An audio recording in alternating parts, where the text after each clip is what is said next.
chers toutes, chers tous, que les bénédictions soient, que la lumière engendre toujours la lumière et éternellement la lumière. Bienvenue à notre nouvelle capsule, notre nouvelle randonnée de partage de connaissances sur cette chaîne métaphysique appelée Joseph Armandino 369. On m'appelle Sri Joseph Armandino, je suis instructeur spirituel, je suis métaphysicien, je suis dignitaire authentique de la tradition hermétique. Alors, ça fait un moment qu'on a pu faire des capsules en notre qualité d'instructeur spirituel. Nous savons quand il faut parler. Nous savons quand il faut se taire pour observer. Nous savons quand il faut ajuster. Que ceux qui sont appelés à comprendre comprennent.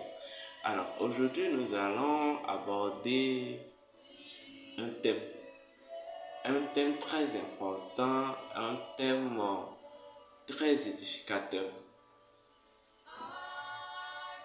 La conscience, ou conscience, la matrice scientifique.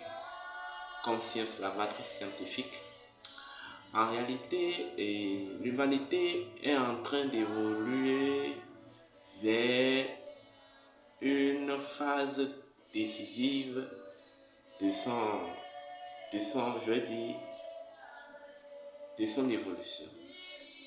L'humanité est en train d'accéder à une ère dont seule la conscience sera le maître, la maître. Bon, je vais dire comme ça, excusez-moi le maître. Je ne vais pas dire maîtresse, mais je peux dire le maître pour moi. Oui, je sais de quoi je parle. En réalité, les ancêtres l'avaient compris depuis. Voilà le pourquoi ils ont fondé toute leur spiritualité, toute leur science sur, en fait, l'enjeu de la conscience. Sans la maîtrise de l'enjeu de la conscience, vous ne pouvez pas accéder à la compréhension, vous ne pouvez pas accéder à ce que je vais appeler l'illumination et la transcendance. Tout se déroule dans la conscience. En fait, il ne peut pas avoir, je vais dire, essence, existence, vous voyez, sans la conscience. Alors, c'est quoi la conscience? Je ne vais pas, parce que j'ai abordé ça à plusieurs reprises dans les capsules antérieures. Je ne vais pas y revenir, mais je vais juste continuer. Donc, la conscience, c'est cette nature, c'est cette profondeur de notre spiritualité intrinsèque. C'est cette identité, vous voyez, cette identité véritable de notre spiritualité. La conscience, c'est tout simplement ce que j'appelle la spiritualité. Votre spiritualité individualisée, la spiritualité identitaire. La conscience, c'est le principe de la spiritualité identitaire. Parce que en réalité, en tant qu'homme, vous êtes être spirituel immortel. Je ne sais pas si vous comprenez ce que ça veut dire. Étant donné que vous êtes être spirituel immortel, quand vous parlez de l'esprit, de l'âme et du corps, ce ne sont que les fonctions de la conscience. Ça veut dire, en fait, c'est dans votre aspect, c'est dans votre nature, c'est dans votre dimension, c'est dans votre état divin en tant que conscience que vous êtes spirituel immortel. L'être C'est la plénitude de la conscience. Paul Tuchel a bien compris la chose. Voilà pourquoi il a dit seule la conscience vérifie toute considération. Parce que c'est la conscience qui, en fait, déclenche le jeu divin au sein de l'englobant tout. C'est la conscience qui perpétue le jeu divin au sein de l'englobant tout.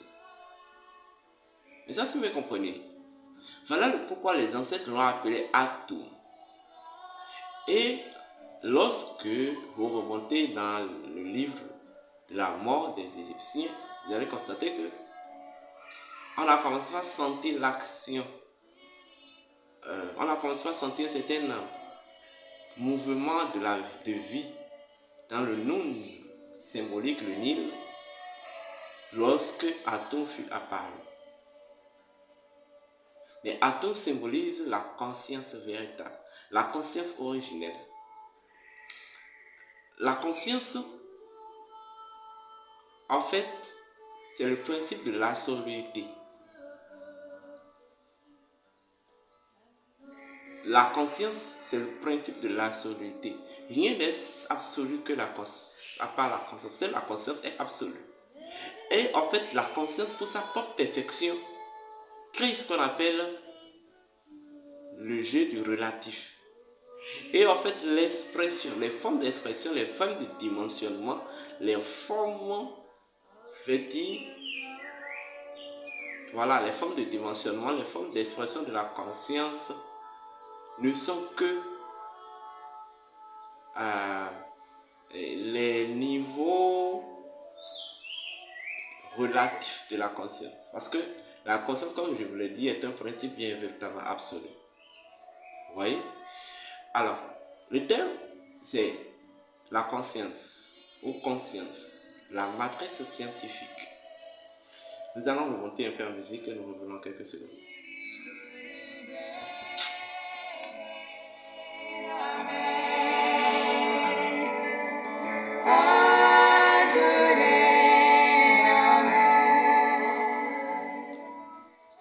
Alors,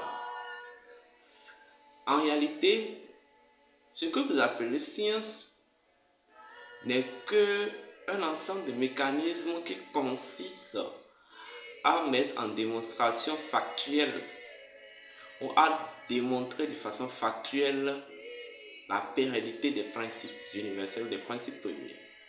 Je le répète, ce que vous appelez science n'est qu'un ensemble de mécanismes qui consistent, un ensemble de mécanismes qui est relevé du spirituel et qui consiste à démontrer ou à mettre en démonstration dans une dimension plus ou moins factuelle les principes premiers.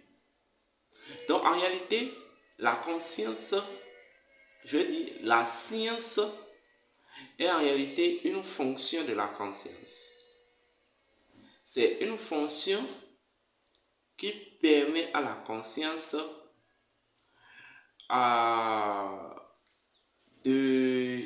d'accomplir un certain, je vais dire, de réaliser un certain accomplissement et manifestation de sa propre vérité. La conscience est dotée des principes. Et j'appelle ça les 9 principes de la conscience.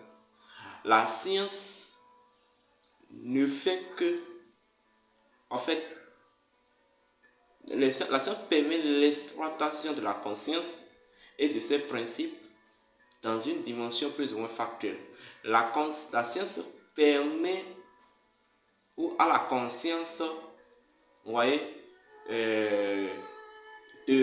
d'auto-démontrer, en fait, dans une dimension plus ou moins purement matérielle, la pérennité, vous voyez, de son essence.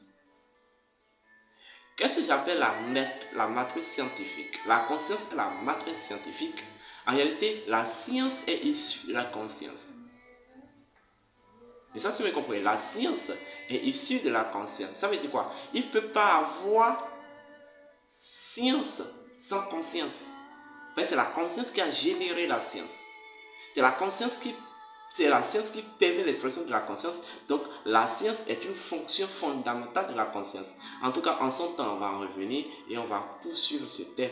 Alors, je vous remercie, j'ai 12 minutes et que les bénédictions soient. À liker la vidéo, abonnez-vous à notre chaîne et namasté.